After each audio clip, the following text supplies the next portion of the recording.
elbows. It's been a while. It's been a while since I've fought on any rule set that allowed elbows, and guess what? Karate Combat just changed up the rule set, and now we can throw them. I gotta say though, one of the things, I like many things about Karate Combat, one of the things that very much frustrates me is not letting the fighters know that elbows are included. I found out just because I was scrolling through social media on Instagram. I was like, oh, elbows are allowed. I think you should let your fighters know, direct email, so there's no confusion. Imagine showing up at the fight and being like, oh shoot, I didn't know we could throw elbows. You did zero training for it. And these are a particular weapon, which are so dangerous, and they are so, I want to say, requiring a lot of finesse. It's not like a punch where you're just going to be like, ah, and you can whip it in. An elbow, you've got to close the distance. You've got to close the distance intelligently.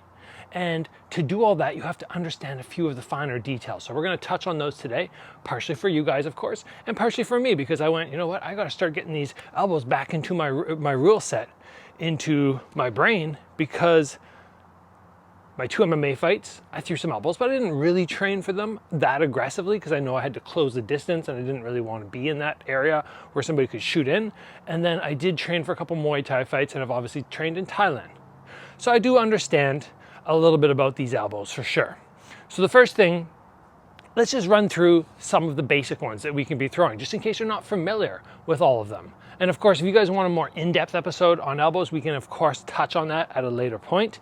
So for the elbows, we can come upwards. We can have those rising ones. We can come across, and we can also drop down. And if there's no like, it has to be completely vertical upwards and horizontal across. You can come slightly slashing this direction, slightly slashing that direction.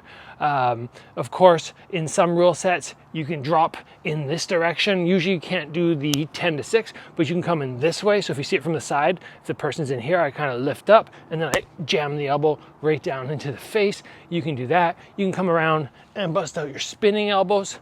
There are so many ways to let these go, and it makes them very dangerous because really it just takes one little slash and somebody's just cut open, and it can potentially stop the fight. Of course, they have KO power as well, but it's really the cuts for me where I've always been like, ooh, that's where the danger really comes. But now that we maybe know, okay, we can come this direction, this direction, this direction, it's how do we set them up?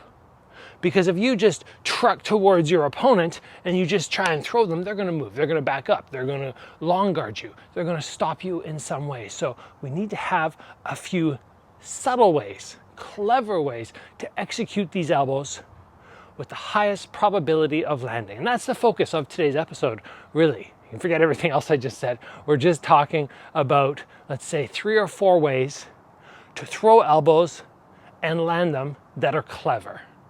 And these are what I'm going to probably focus on mostly for my next training camp. Not really, oh, okay, I'm just going to come forward and throw Supermans or just step in and just go bam, bam, bam, and like that.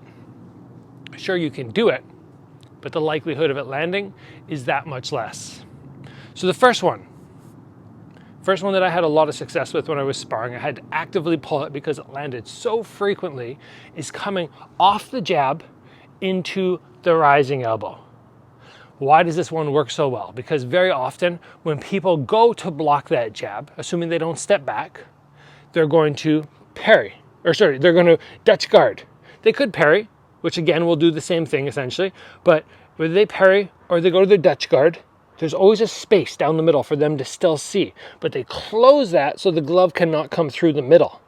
What you want to do is you want to step in, throw that jab, leave it there. You don't rechamber, because now when you rechamber, you give them that reset moment. They see this space. They're ready for the next attack. You come jab, you're out of range for your elbow, so you take a step forward, you keep this in there as a blinder, and then bang, right up the middle. Or alternatively, I come from a different angle. Maybe they close off too tight, and I come 1, and then I step 2. So I get myself within range. This is such a slick way to just go, okay, I'm coming here to here, or here to here. And it's just that step in between which is so important. If you don't take the step, you're going to have 0 success of landing. And alternatively, you can do this off the backhand. It's just throw the punch, take the step.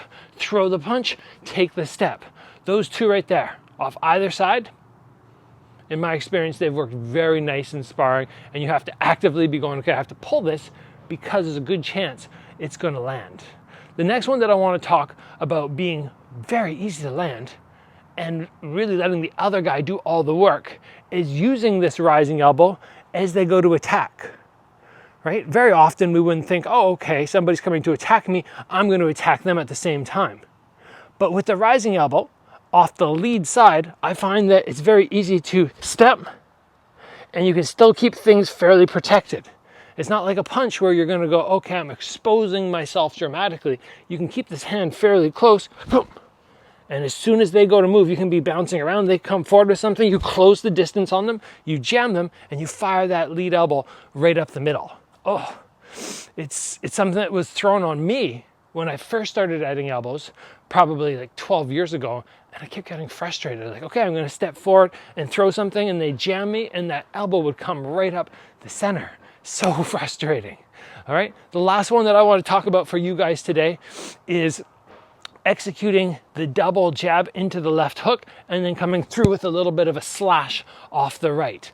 I like this one because it distracts them to the left side or to their right side, leaving them open for the other. And again, if somebody's very advanced, this might not work as well. But again, remember we talked about you can come across, you can come slightly downwards, you can even roll completely over. So you make adjustments according to their guard. So I start off here and I go 1, 2, really getting them thinking about, oh, okay, the left arm. And then I take a little step to close the distance with that left arm again. And then I'm within range to throw that elbow. I come double jab, bum, bum. Again, double jab, bum, bum. And something that I noted in many of the high-level Thai fighters is when they throw their elbow, what is their hand doing? Does their hand just kind of stay neutral, or does it move backwards? And a lot of them, to me, it kind of, their hand whips back. I'm gonna hold this mic here just so I don't make too much noise for you guys. But instead of me keeping this arm very stiff and kind of just whipping the elbow across, they pull the hand back, poof, poof. You can see when I start jerking my hand back, it gets that little bit of extra snap. And some of the guys that I've seen who are best at it, it's like their hands, when they throw, they just keep them here and they're just very loose, as opposed to trying to be really stiff. So you add those little pointers in. So elbows in karate combat. I don't have an exact date scheduled, but I will be fighting most likely again this year, just because I want to try and get 2 fights this year. And I obviously didn't like the result of the last one with the eye poke. So gonna get back in and gonna start slashing those elbows into training. The rule set has evolved so much in karate combat. It's really now just MMA without submissions. And they allow the ground and pound. You keep banging and banging and banging. It's not the rule set that I really wanted to sign up for, in all honesty. And we'll see what will happen with my career going forward. I'm a big fan of the boxing gloves as opposed to the little MMA gloves, which they're in now. But it'll be interesting to get elbows back in the mix. So I hope you guys enjoyed learning a little bit about elbows. Remember, the hand can flick back as you toss your elbow out to get a little bit more whip on it. And we're working either off the lead arm into an elbow rising or across. We're working that rising elbow defensively to jam them up. And then we have the jab, jab, left hook into that slashing right elbow. That's it. Thanks for joining me, guys. I'll see you back here soon for another video.